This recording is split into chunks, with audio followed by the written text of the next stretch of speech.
was rushed to the hospital unconscious. The doctors called my parents, but they said, "We can't come. Our other daughter's walking her dog." Even after being told it might be my last night, they still didn't show up. A week later, they finally came, but my bed was empty. All that was left was a single note. The moment they read it, the color drained from their faces. Can you imagine a moment so utterly devastating, so soul-crushingly real, that it shatters every single belief you ever held about your family? For me, that moment arrived while I was literally fighting for my life in a hospital bed, only to realize my own parents chose a dog walk over being by my side. That, my friends, was the absolute breaking point. My name is Sophia, and at 26, I thought I finally had a handle on things. But that night, everything changed. That night, I decided it was time to leave behind a letter that would alter our family dynamic forever. If you've ever felt invisible in your own family, like you're constantly battling for a place you should already have, then you know this feeling. Growing up, our house looked perfect from the outside. White picket fence, 2 daughters, me, the oldest, and my sister Victoria, who arrived 3 years later. But behind that picture-perfect facade, there was a dynamic that warped everything. From the moment Victoria was born, it was like a spotlight had been permanently fixed on her, casting me into the shadows. I remember when I was 7. I won first place at the school science fair, a bright blue ribbon clutched in my hand. I burst through the door, so incredibly proud, ready to show Mom and Dad. They gave me a quick pat on the head, a mumbled, "Good job," before their attention snapped back to Victoria, who was learning to ride her bike without training wheels. A bike. I told myself it made sense. That was a bigger milestone, right? By the time I was 12, I was an expert at these mental gymnastics. Straight A's on my report card? A quiet nod from Mom, but her enthusiastic praise was reserved for Victoria's B- in art class. When I qualified for the state swimming championships, my dad said he was proud, but couldn't possibly attend because Victoria had a minor cold and needed him at home. I'd always make excuses for them. They were busy. Victoria was younger and needed more attention. I was just more independent. I convinced myself these were all reasonable explanations for why my achievements seemed to vanish into thin air, while Victoria was celebrated for every tiny accomplishment. What made things even more complicated was my health. At 16, I was diagnosed with a severe autoimmune disorder. Daily medication, regular monitoring, and strict avoidance of triggers like stress, certain foods, and, crucially, animal dander. Even with this serious diagnosis, my parents treated my health issues like an annoying inconvenience. Doctor appointments meant Mom would sigh dramatically about rearranging her schedule. Emergency room visits? Dad would complain about the medical bills on the drive over. Victoria, on the other hand, was the picture of health. Energetic, outgoing, a high school soccer star. My parents never missed a single game. They'd be in the stands with giant homemade signs, cheering her name. I'd be right there with them, often dizzy or nauseous from a flare-up, but determined to support my sister despite my parents' constant neglect of me. As we got older, the disparity only deepened. When it came time for college, they told me they could only afford to help one of us financially. Naturally, since Victoria wasn't academically inclined, she would need the support more. So, I worked 3 jobs, clawed my way through college, and graduated with a 4.0 GPA. Victoria? She dropped out after 1 semester because it was too stressful. My parents' response? They comforted her by buying her a brand new car. Despite all this, I held on to a desperate hope that someday, they would truly see me. I kept trying to earn their approval, their attention, their love. I graduated with honors, landed a great job, and always made sure to visit home regularly. Thoughtful gifts, remembering their favorite things, going out of my way to be the perfect daughter. But it never mattered. Victoria remained the sun around which our family orbited. Last year, after another holiday where I felt like a guest in my own home, I finally decided to create some space. I moved to a city nearby, close enough to visit, but far enough to establish my own life. I built a life that wasn't defined by seeking my parents' approval. Victoria, now 23, still lived at home, cycling through short-lived part-time jobs while Mom and Dad continued to fund her lifestyle. Then came Snowball. Victoria decided she needed a dog. Not just any dog, but an expensive, purebred Samoyed that cost a small fortune. Despite knowing about my severe animal dander allergies, my parents not only approved, but paid for the dog and all his accessories. They converted their home office into a special room for him, complete with custom furniture and climate control. When I voiced my concern about not being able to visit anymore, Mom just waved it away. "You can take your medication, sweetie. Victoria really needs this dog for her emotional well-being." That was my family in a nutshell. Victoria's emotional well-being always trumped my physical health. Her desires always outweighed my needs. But still, they were my family, and some desperate part of me clung to the hope that things would change. I even tried to maintain a good relationship with Victoria. She was spoiled, yes, but I didn't think she was malicious. She just didn't know any different. Sometimes, when it was just the two of us, I'd glimpse the sweet little sister I'd built sandcastles with. Those moments kept me holding on to a fantasy. Looking back, I can see I was setting myself up for disappointment. I was clinging to a fantasy version of my family instead of accepting the harsh truth. I had spent 26 years trying to earn love that should have been freely given. It would take a near-death experience for me to finally understand that no amount of trying would ever be enough. 3 months ago, after weeks of minimal contact, I tried to reconnect. I called Mom, suggesting dinner. To my surprise, she sounded genuinely excited. "That sounds wonderful, Sophia. I'll make your favorite lasagna." A familiar hope flickered to life inside me. Maybe they had noticed my absence. Maybe they did care. I spent the week looking forward to Saturday, even bought a new outfit and a nice bottle of wine. I took extra medication, just to be safe. When I arrived, Mom's warm hug and the smell of lasagna almost made me believe everything was perfect. Then I heard it, a bark. My heart plummeted. "Is Victoria's dog here?" I asked, already feeling that familiar tightness in my chest. "Of course, Snowball is here." Mom replied, as if it were the most obvious thing. "This is his home. Victoria brought him back from her apartment. She's staying the weekend." I hadn't even known Victoria had moved out, a conversation for another time. Right now, I had a much more urgent problem. "Mom," I wheezed, "you know I'm severely allergic. I can't be in the same house as Snowball, even with medication. We talked about this." My mother's expression hardened. "Well, we can't just put him outside. It's too cold and Victoria would be heartbroken. You'll be fine for one evening, Sophia. Just take another pill." Before I could argue, Dad appeared, grinning. "There's my girl. Come on in. Dinner's almost ready." I hesitated. I had bought wine, a new outfit, built up expectations. Walking away now would only cement my role as the difficult daughter. So I stepped inside. Victoria was on the couch, Snowball barking excitedly. She barely looked up from her phone. "Hey sis, look how big Snowball's gotten. Isn't he gorgeous?" She buried her face in his fur, completely oblivious to my growing discomfort. I kept my distance, trying to breathe shallowly. "He's certainly fluffy," I managed. "I didn't realize he'd be here tonight." Victoria laughed. "Where else would he be? He's family." Those words stung. A dog she'd owned for less than a year was family, while I, their daughter of 26 years, was expected to risk my health to accommodate him. I excused myself to the bathroom, where I took another dose of allergy medication and used my inhaler. Staring at the hives already forming on my neck, I gave myself a pep talk. Asterisk, just get through dinner. Keep the peace. It's only a few hours. Asterisk, we ate. The lasagna was delicious, but I could barely taste it through my increasingly congested sinuses. The conversation revolved entirely around Victoria and Snowball, his training, his expensive organic food, his dog social events. Anytime I tried to contribute, mentioning my recent promotion or the night classes I'd started, my parents would nod politely before immediately returning to Snowball's chew toy preferences. By dessert, my eyes were constantly watering. My breathing was labored. Hives covered my visible skin. Finally, Victoria seemed to notice. "Whoa, Sophia, you look terrible. Are you having a reaction or something?" "Yes," I wheezed. To Snowball. I told Mom when I arrived. My mother frowned. "I thought you were exaggerating. You always were a bit dramatic about your health issues." "I'm not being dramatic," I said, trying to keep my voice steady. "I have a documented medical condition. My doctor has specifically warned me about prolonged exposure to animal dander."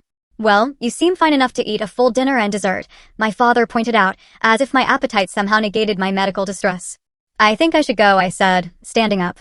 "Thank you for dinner, but I'm not feeling well." "Already?" Mom protested. "But we haven't even had coffee yet." "Another time," I said, grabbing my purse. "I need to get home and take more medication." Victoria rolled her eyes. "You're always so serious about everything, Sophia. It's just a little allergic reaction. Pop a Benadryl and chill out." I didn't bother responding. I thanked them again, declined their half-hearted offers to stay, and made my way to my car. As I drove home, my chest got tighter, my breathing more labored. I stopped at a pharmacy, bought more antihistamines, and took them immediately. By the time I reached my apartment, I was utterly exhausted, physically from the reaction and emotionally from another family gathering where I felt utterly invisible. I used my nebulizer, took a cool shower for the hives, and collapsed into bed. As I drifted off, I told myself what I always did. Asterisk, they don't mean to hurt me. They just don't understand. Victoria is their baby. I'm stronger, more independent. I don't need their attention the way she does. Asterisk, but a small voice whispered a different, chilling truth. Asterisk, they understood perfectly well. They just didn't care enough to change. Asterisk, and no amount of strength or independence could fill the void left by parents who consistently chose someone else over you. I pushed that voice away and fell into a troubled sleep, unaware that this minor incident was just the beginning of a health crisis that would finally force me to confront the painful reality of my family dynamic once and for all. 3 days after that disastrous dinner, I woke up feeling like someone had parked a truck on my chest. My skin burned with hives, and when I tried to stand, the room spun violently. I called my doctor's office, leaving a message about my symptoms and explaining the dog exposure. This wasn't my first severe reaction, but it was easily one of the worst. Usually, the effects would peak and then subside. The fact that I was getting worse on day 3 was terrifying. I had an important presentation that day, one I'd spent weeks preparing for. Missing it wasn't an option, not in my mind anyway. I'd spent my entire life pushing through illness to meet expectations, and today would be no different. As I drove to work, memories of previous health crises flooded my mind. Being hospitalized at 17, Mom visiting for less than an hour because Victoria had a recital, Dad calling daily but never coming because hospitals made him uncomfortable. Pneumonia in college, Mom and Dad sending money but couldn't visit because Victoria was going through a breakup.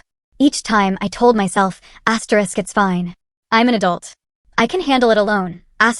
But the truth was, being chronically ill with no family support was incredibly lonely. By the time I reached the office, I knew I'd made a mistake. My breathing was shallow and rapid. Dark spots danced at the edges of my vision. My colleague, Natalie, took one look at me. "Sophia, you look absolutely terrible. What's going on?" Her concern was so genuine, it almost made me cry. Allergic reaction, I managed, between gasps. Got exposed to a dog at my parents' house. Thought I could push through it. Natalie frowned. "You need to see a doctor right now. This looks serious." "I have a presentation," I protested weakly. "I'll cover your presentation," she insisted. "Your health is more important than any work meeting. Do you need me to drive you to urgent care?" I shook my head, touched by her concern but still reluctant to admit how bad I felt. "I'll call my doctor again. If they think I should come in, I'll get an Uber."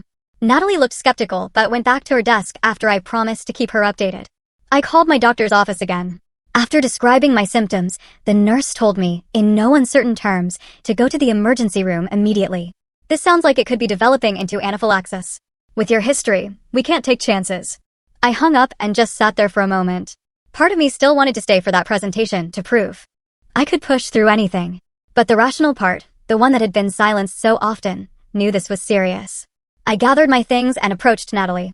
The nurse said I should go to the ER. "Could you let Brian know I won't make the presentation?" "Of course," she said, already grabbing her purse. "I'm driving you. You shouldn't be alone right now." I tried to protest, but she was insistent. And, honestly, I was relieved. As my condition deteriorated, a growing fear had been building inside me. Something was very wrong, and facing it alone was terrifying. As Natalie drove me to the hospital, I decided to call my parents. Despite everything, they were my family, and a small, desperate part of me still hoped that in a true emergency, they would be there. The call went to voicemail. I left a brief message, explaining I was having a severe reaction and heading to the hospital. I tried to keep my voice steady, not wanting to sound dramatic, but hoping they would understand the seriousness. Next, I tried Victoria, thinking she might be able to reach our parents if they weren't answering. "Hey, what's up?" she answered, the sound of Snowball barking loudly in the background. "Victoria, I'm having a really bad reaction," I explained, my voice growing weaker. "I'm on my way to the hospital. I can't reach Mom and Dad. Sorry, he's trying to eat my shoes." "Yeah, I'll tell them when I see them. They're taking me and Snowball to that new dog park today." "Victoria, this is serious," I emphasized. "I need them to know I'm going to the hospital now." Okay, I'll text them. Gotta go, Snowball's destroying my favorite sneakers. Feel better." And with that, she hung up. I stared at my phone in disbelief. Even now, with me heading to the emergency room, Victoria and her dog remained the priority. I slumped back against the car seat, fighting tears of frustration and hurt. "Family?" Natalie asked sympathetically. "Something like that," I muttered. By the time we reached the hospital, I was struggling to stay conscious. My throat felt like it was closing, and the hives had spread until my skin felt like it was on fire. Natalie helped me into the emergency room where the triage nurse took one look at me and immediately called for assistance. What followed was a blur. I was rushed into a treatment area, given injections of epinephrine and steroids, hooked up to monitors. Doctors fired questions at me about my medical history. I tried to answer, but I was fading in and out of awareness. The last clear memory I had was calling out for my neighbor, Mrs. Garza, asking her to feed my cat. Then darkness claimed me entirely. I later learned that as my condition worsened, the hospital staff made multiple attempts to contact my parents. They finally reached them around 6 p.m., some 4 hours after I'd been admitted. The conversation, as a nurse relayed it to me later, went something like this. Mr. and Mrs. Wilson, this is Mercy General Hospital. Your daughter Sophia has been admitted with a severe anaphylactic reaction. Her condition is critical, and we strongly recommend you come immediately. We cannot possibly come tonight, my father had apparently replied. Our other daughter is walking her dog at that new park across town, and we need to pick her up afterward. Sir, I don't think you understand. Your daughter is in critical condition. The doctors are doing everything they can, but her organs are starting to show signs of stress. Tonight might be her last night. You really should be here. There had been a pause before my mother spoke. Well, we can't just leave Victoria stranded with her dog. Surely Sophia will stabilize soon. We can come by tomorrow if she's still there. The nurse had been so shocked, she could barely respond. I will note in her chart that you were informed of her condition, she'd finally said, before hanging up. As I drifted through varying states of consciousness, I was vaguely aware of voices, machines beeping, hands gently tending to me.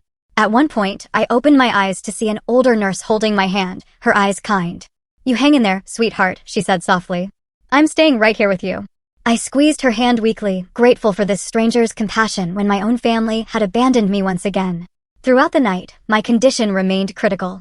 My body was at war with itself. The medical team worked tirelessly. By morning, I had stabilized somewhat, though I remained in the ICU. The immediate crisis had passed, but the damage to my body, and even more so, to my heart, had been done. Natalie had contacted some of my other colleagues, and throughout the next day, a steady stream of coworkers and friends came to visit. They brought flowers, cards, and genuine concern. People I saw every day, but had never considered close friends showed up and sat with me. Not once did my parents call. Not once did Victoria text. As the reality of their absence sank in, something inside me finally broke. The fantasy I had clung to for 26 years, the hope that deep down my family truly loved me, finally shattered completely. In its place grew a strange sense of clarity. For the first time, I saw my family exactly as they were, not as I wished them to be. And with that clarity came the beginning of a plan, the letter that would change everything. The first 72 hours in the hospital are still mostly a blur. Flashes of cold medication, constant beeping, the squeak of the oxygen mask. What I remember with perfect clarity, though, is the moment I fully regained consciousness and realized no one from my family was there. I opened my eyes to the sterile white ceiling of the ICU, half expecting, against all reason, to see my mother in the chair beside the bed. Instead, a young nurse was checking my vitals. Welcome back, she said with a warm smile. You gave us quite a scare. My parents. I rasped, my voice weak. Her smile faltered slightly. I don't believe they've been in yet.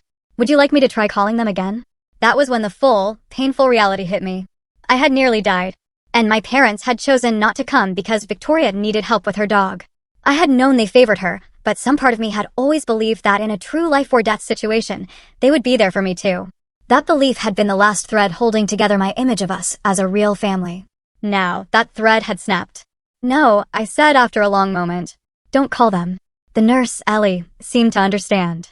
She gently patted my hand. You've had other visitors, though. A woman named Natalie has been here every day, and several other friends have stopped by. They've been very concerned about you. Tears slid down my cheeks. Colleagues and casual friends had shown more care for me than my own parents. The contrast was both heartbreaking and illuminating. Throughout that day, as my condition stabilized, I learned more. Dr. Rivera, a specialist in immunology, came to explain the severity of what my body had endured. You experienced a particularly severe, biphasic anaphylactic reaction, she explained. The initial exposure triggered the first phase, but then your body seemed to recover slightly before launching into a much more severe second phase. This is why you felt worse days after the exposure, rather than immediately. Your autoimmune condition complicated matters, creating a perfect storm. Could I have died? I asked, needing to hear the truth. Dr. Rivera looked me directly in the eyes. Yes, Sophia. Without prompt medical intervention, this type of reaction can be fatal. The fact that your symptoms progressed over days rather than hours actually made it more dangerous, as many people wouldn't seek help until critical organ systems were already compromised. She said I'd need to stay for at least another week to monitor my recovery. The extended dog exposure had been that devastating. As the day progressed, more pieces fell into place. Natalie visited during her lunch break and filled me in. The emergency room staff called your parents multiple times, she said, her expression a mixture of anger and disbelief. I was still there for the first call, and I couldn't believe what I was hearing.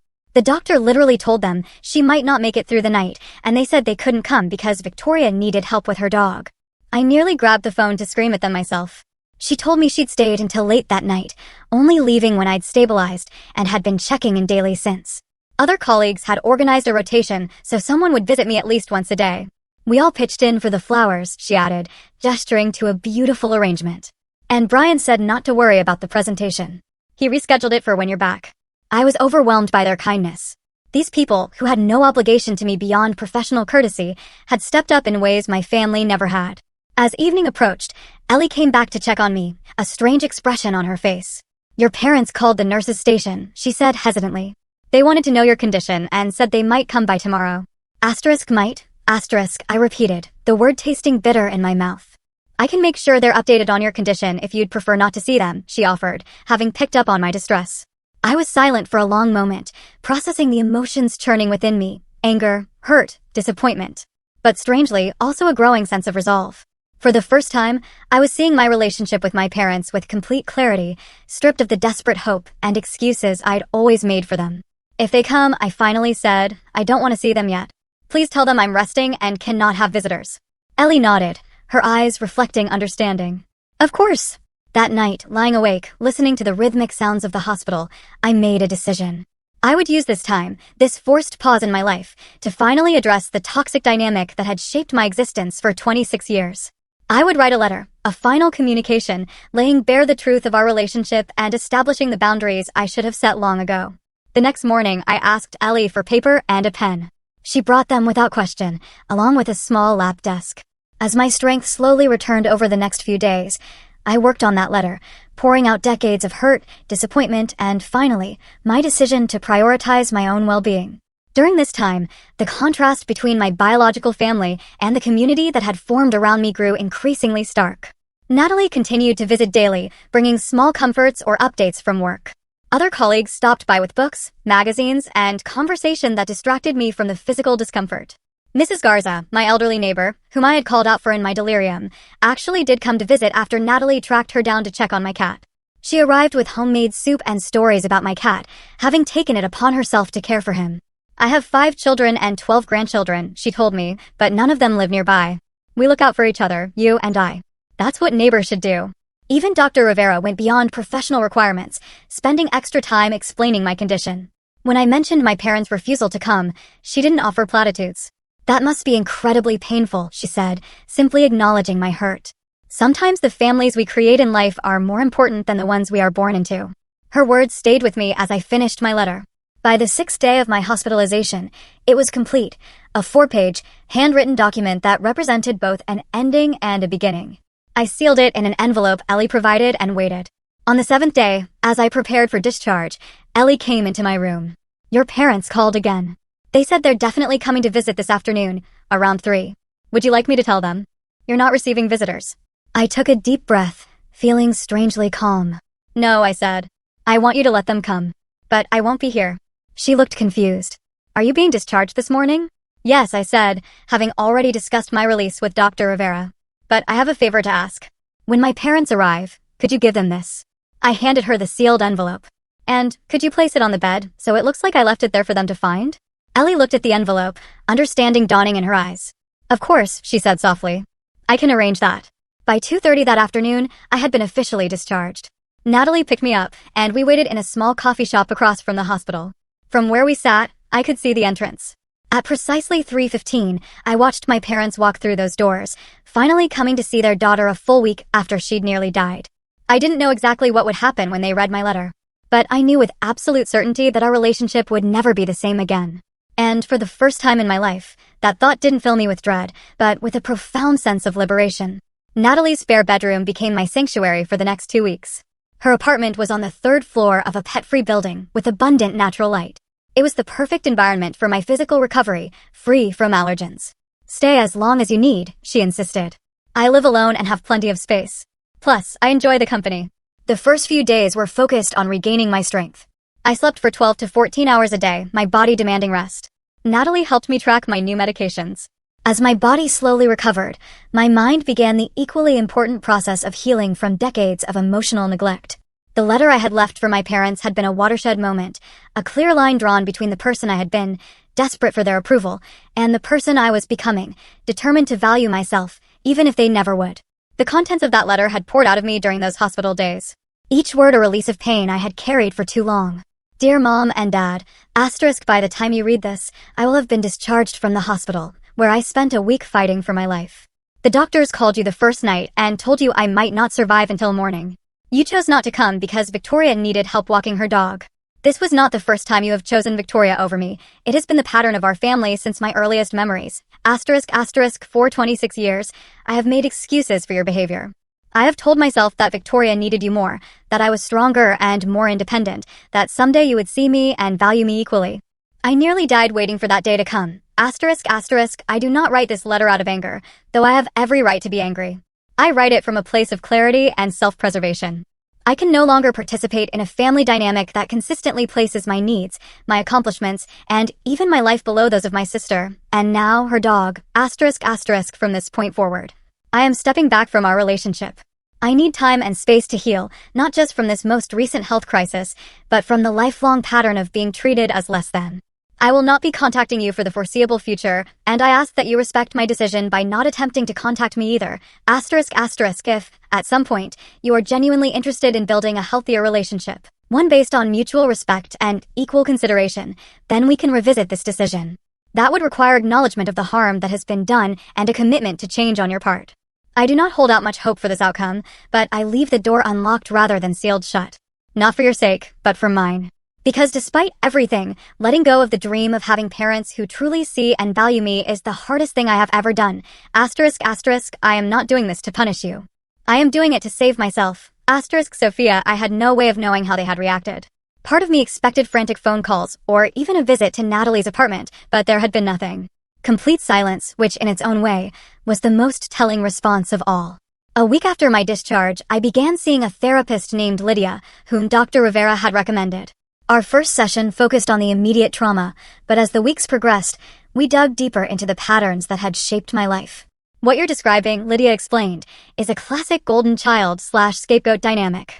Families with this pattern typically elevate one child, the golden child, as the repository of all their positive projections, while using another child, the scapegoat, as the target for all negative projections. But why? I asked. What did I ever do to deserve being the scapegoat? Nothing, Lydia said firmly. This has nothing to do with anything you did or didn't do. This dynamic develops from the parents' own unresolved issues and insecurities. The golden child makes them feel good about themselves because that child's dependency validates their importance. The more independent child often becomes the scapegoat precisely because their self-sufficiency threatens the parent's sense of being needed. Her explanation struck a deep chord. My entire life, I had believed that if I could just achieve enough, be perfect enough, somehow earn their love, things would change. But the truth was, my very strengths were what had made me the target of their neglect. The most insidious aspect of this dynamic, Lydia continued, is how it trains the scapegoat to constantly seek approval that will never come. You've been running on a hamster wheel of achievement and self-sacrifice, hoping to finally win the love that should have been freely given to you as their child. So, what do I do now? I asked, feeling both liberated and lost. You grieve, she said gently. You acknowledge the parents you deserved, but never had. You feel the anger, the sadness, the loss. And then, gradually, you build a life based on your own values, rather than the desperate hope of finally being seen by people who have shown they are incapable of truly seeing you. Those sessions with Lydia became the foundation of my healing. For the first time, I allowed myself to feel the full range of emotions about my family without immediately dismissing them or making excuses. I cried for the little girl who had brought home achievement after achievement, only to be ignored. I raged at the parents who had chosen a dog over their daughter's life. I mourned the family I had always wanted but never truly had. Alongside this emotional work, I began rebuilding my life. 2 weeks after leaving the hospital, I returned to my own apartment. Mrs. Garza welcomed me home with more soup and updates about my cat, who had apparently decided. Her apartment was an acceptable second residence. He still comes to visit me every afternoon, she chuckled. I think he's decided we're family now. Her casual use of family made me smile. Perhaps family wasn't defined by blood or legal ties, but by who showed up when it mattered. I made several significant changes, high-quality air purifiers for every room, updating my emergency contacts, removing my parents, adding Natalie and, with permission, Mrs. Garza. I even changed my advanced medical directive to specifically state that my parents should not be consulted for medical decisions if I was incapacitated. 3 weeks after my discharge, I felt ready to return to work. My colleagues welcomed me back with genuine warmth. Brian, my supervisor, assured me my position had been secure. Take it easy your first week back, he advised. Your health comes first. The work will still be here. His consideration, so different from what I'd experienced from my family, reinforced my growing understanding that respect and care should be normal, not exceptional, in relationships. Throughout this time, I maintained my silence with my parents. Victoria had texted once, a casual, "Hey, how are you feeling?" as if I'd had a minor cold. I responded with a brief recovering thanks, but didn't elaborate. My parents finally called 4 days after reading my letter. I let it go to voicemail. My mother's message was short and strained. "Sophia, this is your mother. We got your letter. I think you are being very dramatic about this whole situation. Your father and I have always done our best for both you and Victoria. Call us when you are feeling more rational." Her words, so dismissive of my near-death experience and the legitimate pain I'd expressed, only confirmed that I had made the right decision.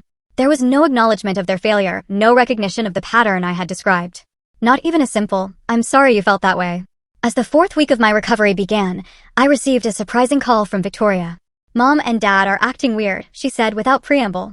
"They won't tell me what was in your letter, but they've been fighting a lot and Mom keeps crying." "What did you say to them?" "I told them the truth," I replied simply. "About how they've treated me compared to you for our entire lives. About how they chose not to come to the hospital when doctors said I might die because you needed help with your dog." There was a long silence. When Victoria finally spoke, her voice was subdued. "I didn't know it was that serious. They just said you were having an allergic reaction and would be fine. Would you have done anything differently if you had known?" I asked, genuinely curious. Another pause. "I don't know," she admitted. "I guess I've never had to think about it before. Things have always revolved around what I want." Her honesty was surprising, refreshing even. "That's not your fault," I said. "That's how they raised you. But I can't be part of that dynamic anymore." It nearly killed me, literally. "Are you saying you don't want to be my sister anymore?" There was a hint of the little girl I'd once built sandcastles within her voice. "No," I said softly. "I'm saying I need to rebuild my relationship with myself first. I've spent my whole life trying to earn love from our parents by being perfect, achieving everything, never complaining. It has left me hollow inside. I need to learn who I am when I'm not desperately seeking approval." "I didn't know you felt that way," Victoria said. "You always seemed so together, so strong." "That was the mask I wore," I explained. But underneath, I was drowning. Our conversation ended shortly after, with no real resolution, but perhaps a small crack in the facade of our family dynamic. I didn't know if Victoria would reflect on what I'd said or dismiss it. I didn't know if she would report back to our parents or keep our conversation private. For once, I decided not to worry about any of that. Their reactions were their own responsibility, not mine. As I prepared for bed that night, I stood before my bathroom mirror and truly looked. The physical toll of my health crisis was still visible in my thin face and the lingering shadows under my eyes. But there was something else there too. A steadiness in my gaze that hadn't been there before. The desperate need for approval that had driven me for so long was beginning to fade, replaced by something quieter, but far more powerful, self-acceptance. The journey ahead wouldn't be easy. Decades of unhealthy patterns couldn't be undone in a few weeks. But for the first time, I was facing that journey not as the family scapegoat seeking redemption, but simply as Sophia, a woman worthy of respect, consideration, and love exactly as she was. The day my parents finally came to the hospital only to find my empty bed, and that letter was a pivotal moment. Though I wasn't physically present, Ellie, the nurse who had become an ally, called me the day after my discharge. "I hope you don't mind me reaching out," she said. "I just thought you might want to know what happened when your parents arrived." "I did want to know. Please tell me." "They came right at 3, like they said they would," Ellie recounted. "I directed them to your room and told them you had been discharged earlier that day. Your father seemed annoyed, asking why no one had called to tell them. Your mother went straight to the bed and saw your letter." According to Ellie, my mother picked up the envelope, recognized my handwriting, and called my father over. They opened it together, standing side by side at the foot of the empty hospital bed. "I gave them privacy," Ellie continued, "but I could see them through the window in the door. I've never seen someone's expression change so dramatically. Your father's face turned red, then almost purple. Your mother went completely white, like all the blood drained from her face at once. She sat down on the bed about halfway through reading, like her legs couldn't hold her anymore. When they had finished, my father crumpled the letter in his fist, then immediately smoothed it out again as if regretting the impulse. My mother simply sat there, staring at nothing. They stayed in that room for almost 45 minutes, Ellie said. Not talking much, just sitting there. When they finally left, your mother was crying, and your father looked like he had aged 10 years in an hour. I listened with a strange detachment, as if hearing about strangers. Their reaction suggested my words had hit home in a way I hadn't expected. Perhaps, for the first time, they were seeing our family dynamic through unclouded eyes. "Thank you for telling me," I said to Ellie. "And thank you for everything you did for me." "You're welcome," she replied warmly. "Take care of yourself, Sophia. You deserve it." Those words, "you deserve it," echoed in my mind long after we hung up. Did I deserve care and consideration? The rational part of me knew the answer was yes. But decades of being treated as less than had left deep grooves of doubt in my psyche. In the days that followed, I braced myself for an onslaught of calls, texts, or even a visit. But the expected barrage never came. Only the single text from Victoria, which I've already told you about. The silence continued until 6 days after reading my letter. My parents finally called. I let the call go to voicemail. My mother's message, dismissing my experience as dramatic and suggesting I was being irrational, confirmed that they were not yet capable of the honest reflection our relationship would require to heal. 2 days after that call, I received a lengthy email from my father. Unlike my mother's dismissive voicemail, his message showed at least some attempted introspection. Sophia, your letter has forced your mother and me to confront some uncomfortable truths about our family. While I do not agree with everything you wrote, I cannot deny that we have not always been as attentive to your needs as we should have been. The night the hospital called, we genuinely did not understand the severity of the situation. We have become so accustomed to you handling everything on your own that we assumed this would be no different. That was our mistake, and I am sorry for it. However, I believe you are being unfair in your characterization of our entire relationship. We have always been proud of your achievements and independence. Perhaps we did not show it in the ways you needed, but that does not mean the feeling was not there. I hope you will reconsider your decision to cut us off. Victoria misses you, and despite what you may believe, so do we. Dad, his words reflected the beginning of awareness, but stopped far short of true understanding. The line about being proud of my achievements, without acknowledging that they had never bothered to attend my graduations or other milestone events, spoke volumes. His assertion that they did not understand the severity of a situation where doctors explicitly said I might not survive the night revealed how deeply ingrained their dismissal of my needs truly was.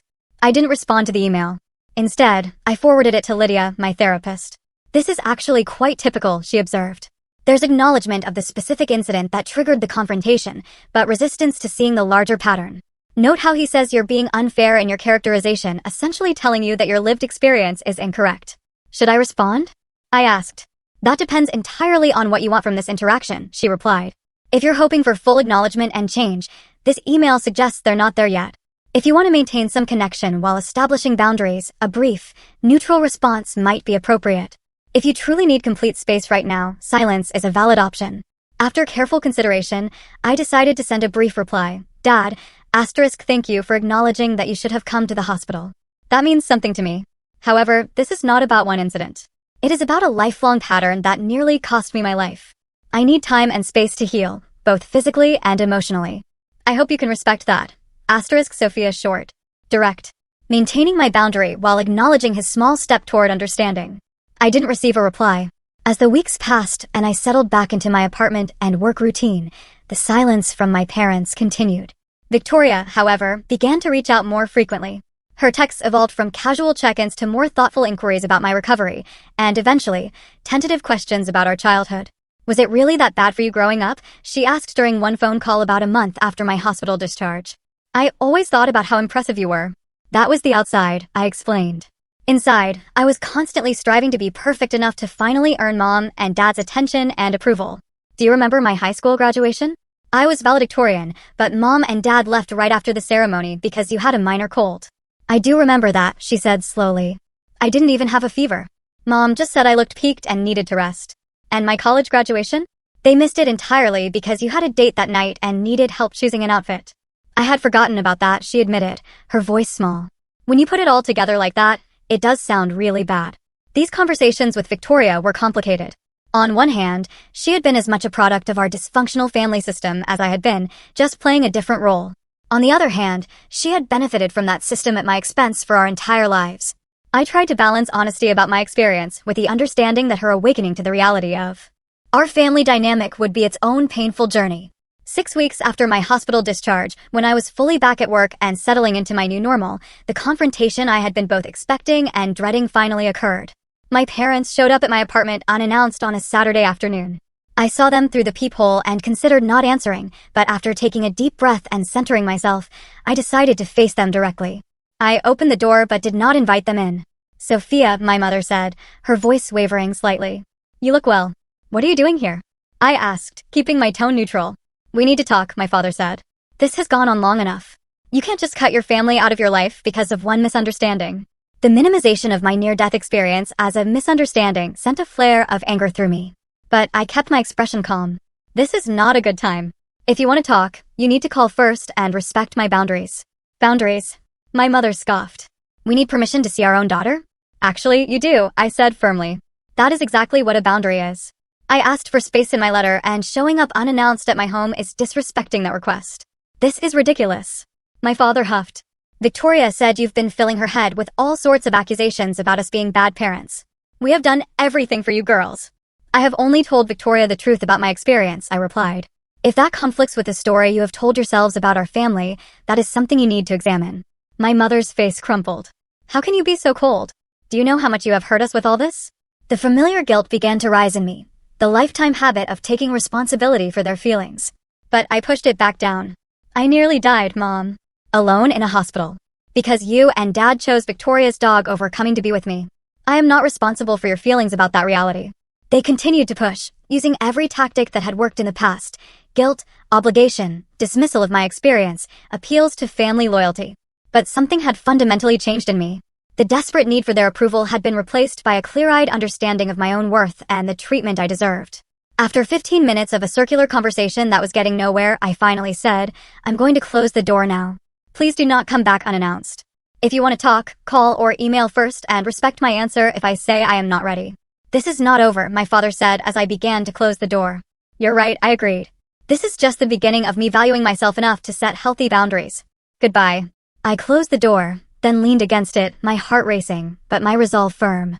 For the first time in my life, I had stood my ground with my parents without being consumed by guilt or the desperate hope of finally earning their approval. Moments later, I got a text from Victoria. Mom and Dad came home really upset. Dad keeps saying you have changed. Mom is crying in their bedroom. What happened? I replied simply, I stood up for myself. It's new for all of us. Her response came after a long delay. I think I need to learn how to do that too. Those words, so unexpected, gave me the first real hope that something positive might emerge from this painful upheaval. Not a fantasy reconciliation where my parents magically became the loving, supportive people I had always longed for, but perhaps a healthier relationship with my sister and new patterns for both of us going forward.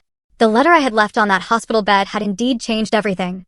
Not by magically transforming my parents, but by finally giving me permission to transform myself from a perpetual people-pleaser, desperate for approval, into a woman who knew her own worth. 6 months have passed since that day. 6 months of healing, growth, and profound change. I sit here in my new apartment, in a different city now, about 40 miles from where my parents still live, reflecting on how much has shifted, both around me and within me. The physical reminders of my near-death experience have faded. My new medical regimen has kept my autoimmune condition stable, and while I'm still vigilant about allergens, the constant anxiety has subsided. Moving to a new city was a decision I made 2 months after my hospital stay. I needed a fresh start, somewhere without the shadows of old patterns. My company was supportive, allowing me to transfer. My apartment is on the top floor of a new building with state-of-the-art air filtration, perfect for someone with my health concerns. What has been most remarkable is discovering how many people were ready to step up and become my support system when I finally created space for them. Natalie visits every other weekend, and we've developed a friendship that goes far beyond work. Mrs. Garza and I speak weekly by phone, exchanging recipes and stories. She reminds me of the grandmother I never had. I've made new friends in my new city, joining a book club and a hiking group for people with chronic health conditions. These relationships are different. Without the desperate need to please, I've found myself capable of authentic connections based on mutual respect and genuine care. My relationship with my parents is minimal contact. They call about once a month, and I answer when I feel emotionally equipped. These calls are brief and superficial, but they no longer leave me feeling drained. I've accepted that they may never be capable of the deep, nurturing relationship I once craved. And strangely, that acceptance has freed me from the constant disappointment of unmet expectations. Victoria, however, has undergone a transformation I never anticipated. 2 months after my hospital stay, she moved out of our parents' house and into her own apartment. She even rehomed Snowball with a family friend who had a large yard and children who adored him. I realized I never actually wanted a dog, she confessed during one of our increasingly frequent calls. I just wanted Mom and Dad's attention, and they always gave me whatever I asked for. It wasn't fair to Snowball or to you. That level of self-awareness from my previously self-absorbed sister shocked me. When I asked what had prompted this change, her answer was both simple and profound. Your letter, not the one you left for Mom and Dad, but what you told me about having to be perfect to try and earn their love. It made me look at myself and realize I've been doing the same.